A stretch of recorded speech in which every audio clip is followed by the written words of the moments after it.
Assalamu alaikum. How are you all? This video is dedicated to all of the Muslim brothers and sisters who are in Canada or who are planning to come to Canada.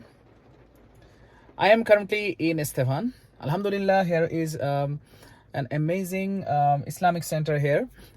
We have around 15 Muslim families here, only 15 Muslim families. Here, the Jamaat is done in Maghrib and Jummah. So what is your responsibility? First of all, let's say if you're coming to a small city like Estevan, you don't know anyone. In today's video, I will give tribute to some of the people, because I believe it is mandatory to give tributes to when it is mandatory to give salam to those who deserve it, actually, because they have helped me in my journey in my life. So first of all, I want to thank my father and mother, my sister. I love them so much, and also I miss them. What happens in live video, I cannot express these feelings. In video calls sometimes I couldn't express, but so far in the stage of life where I am, it is actually due to their blessings and due to their dua. And then my father-in-law, mother-in-law, they have prayed for me. Especially my father-in-law have prayed for me a lot. My father, mother, they have prayed for me a lot. So thanks to them. Now I want to give special thanks to two person who will not understand English. So but I will tell their name, and then I'll speak in Bengali. Nurun নবী ভাই and Siraj ভাই। নুরুন নবী ভাই, সিরাজ ভাই, আপনারা যদি ভিডিওটা দেখে থাকেন, আপনাদেরকে অনেক অনেক ধন্যবাদ। আপনারা আসলে বাংলাদেশে থাকতে আমাদেরকে অনেক হেল্প করেছেন, এবং সেই হেল্পটা আসলে কোনো কিছু দিয়ে বোঝানো যাবে না। সো অনেক অনেক ধন্যবাদ, thank you. What I say to them is, Nurun Nabi Bhai and Shiraj Bhai, they have helped me a lot. So thanks to them, a special thanks to them. Right now, I have given you my WhatsApp number. That is +8801 717116562. You are actually texting me. I am getting a lot of texts. However, I am not being able to answer all the calls immediately, because I keep the phone. I keep that WhatsApp number in my room, and when I come back, I check the messages. The reason behind this is the life in Canada is very fast, and I thank these two people, Nurun Nabi Bhai and Shiraz Bhai, because they helped in every aspect in our life in Bangladesh. Say we needed any type of help, anything to buy from a shop, or any emergency support, anything, they helped us. And in our home country, we had rickshaws, we had I had my own car with driver, so I had a lot of free time. However, here all the works are to be done by ourselves. That's why I couldn't respond to your calls. So I respond a little late, but I try to respond. Now again, let's come to the point. I want to thank one brother. His name is Asaduzzaman Bhai. Asaduzzaman Bhai, if you are watching this video, thank you so much.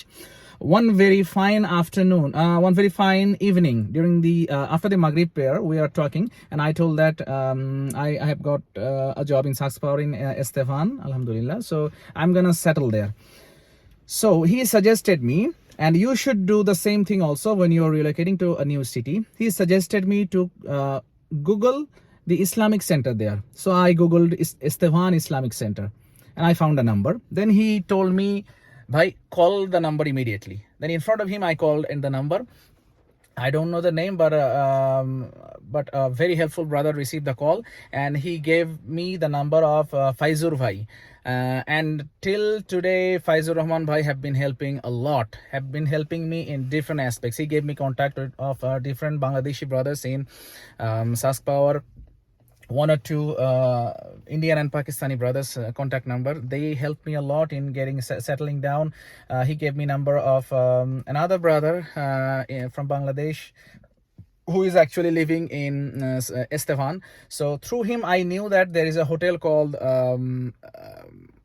this one is a Quality Inn and Suites, and after knowing that, I actually booked this hotel. So this is a blessing. See, that's the message that I want to share. The same thing we are talking with Asad Bhai that evening and the next few days, that you should keep relationship with people not on the sake of any professionalism. You have to maintain the relationship. That's not a cause. You have to maintain the relationship for Allah subhanahu wa ta'ala. See, in the Islamic Center or in the Saskatoon Dawa and Community Center, there are a few people who kept relationships among each other for Allah, and those people were the best. But when I was renting an apartment, one guy was helping me for 7 days. After 7 days, that guy was literally running away from whenever he sees me, because he thinks that I'm gonna ask any favor from him. The apartment owner from whom I took the apartment, during leaving the apartment, I've got some problems. I've got some deep problems, but I'm not gonna bother about those, because these are the part of life. But I would love to share the learnings from them, the good learnings from those events. The learning from those events is that you should keep relationship with those people with whom your relationship is because of Allah subhanahu wa ta'ala. That is, you're going to pray, you're praying, those people are helping you, those people are saying, giving you salam only to praise Allah. Okay, so keep relationship with those people who are actually meeting with you to praise Allah. Okay, this should be the main, this should be the one and only concern of your relationships. Making friends, making companions, that will help you a lot in your life. The same thing happened to me. I contacted Stefan Islamic Center, and those people helped me a lot. Why? Because they thought, I'm gonna help the Muslim brother, Allah is gonna help me. So this is a learning. Whenever you are going to a new city, just search for the Islamic Center, search for the Muslim community there. Hopefully the Muslim community will help you a lot. They are better than anybody else. Finally, again, thanks to Asaduzzaman Bhai and all the other guys who have helped me in settling down in Estevan. Let's see how it happens. Still, I haven't thought of the schools of my kid. Just exploring the areas. You see, yesterday we went to Woodlawn Regional Park, golf club. So just exploring the areas. First few days. From tomorrow, inshallah, I will start working. So let's see what happens. I don't know how long the work is gonna last, but all depends on Allah subhanahu wa ta'ala. Another point I want to add here, if you see in any place 5 times Jamaat is not happening, it's your responsibility to establish it. So you have to go. What I did here, I actually started. I actually tried to pray 5 times a day here. Here is a mosque. There is a WhatsApp group. Whenever I go to the mosque, I just give a text message in the WhatsApp group that I am coming in this time. Anyone who can join, anyone who wants to join, we can have Jamaat.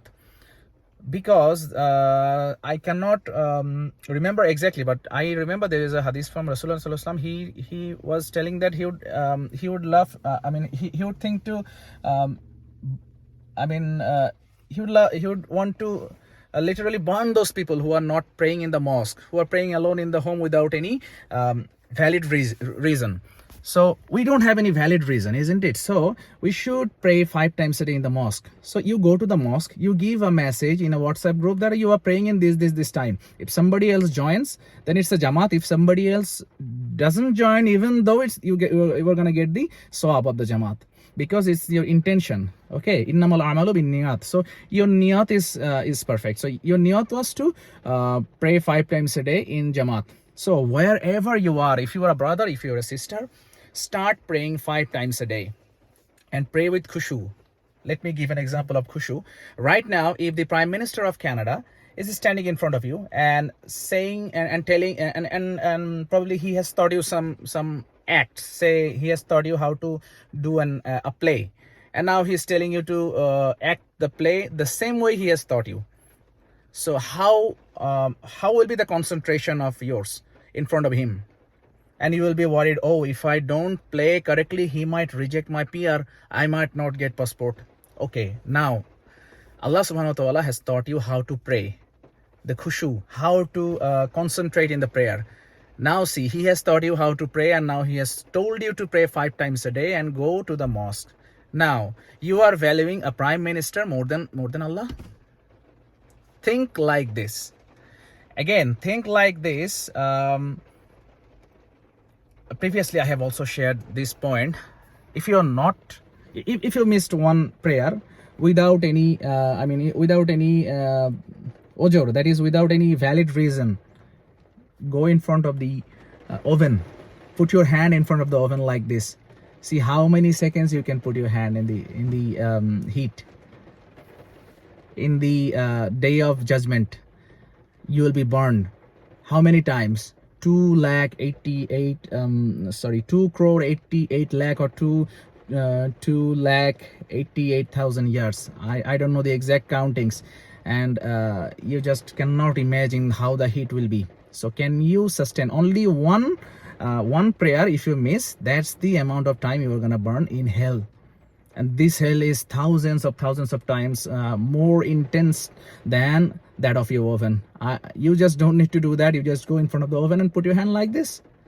How many times can you do it?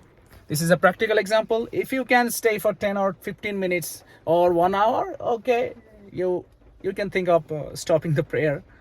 But see, my point is, you should realize, anytime we can die.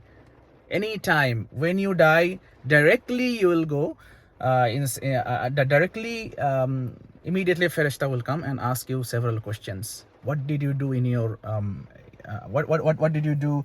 Who is your God? Who is your Rasul? Different questions. So if you're not praying well, if you're not helping each other, then your life will be hell. And finally, I want to conclude with another point. Anybody who needs any information regarding coming to Canada or who is coming in Canada, I can help you. Okay, if you are in the process, if you're already in the pool, if you already have received AOR, you are gonna get more response from me because you are in the process of applying. So if you need to know anything, if you're gonna come to Canada within next 1 year, you can knock me. I can guide you in a different process, because there are some loopholes where you can get in a difficult problems. So I want to guide you in a fastest possible way, smartest way. This smartest way is very essential in Canada, because this is a fast country. You need to know the perfect way. It is not a country for bookish people. Book says go to there, but there are certain rules which can give you essential shortcuts that can make your life easier. And the example is the driving license. If you wait for your health card to come, and then you're gonna sit for the written exam, then you're gonna get class 7 driving license. After that, you're gonna sit for the class 5 exam. This process is gonna make your life hell if you're coming in September or October, because it's winter. How are you gonna go on bus? So there are certain ways, certain tricks and trades that that I can teach you, whether it is regarding settlement, regarding your kids' education, regarding your finding an apartment, regarding your buying a house. If you are thinking of doing a maintenance of your house, doing a maintenance of your car, any type of support, you can contact me. Hopefully I can guide you.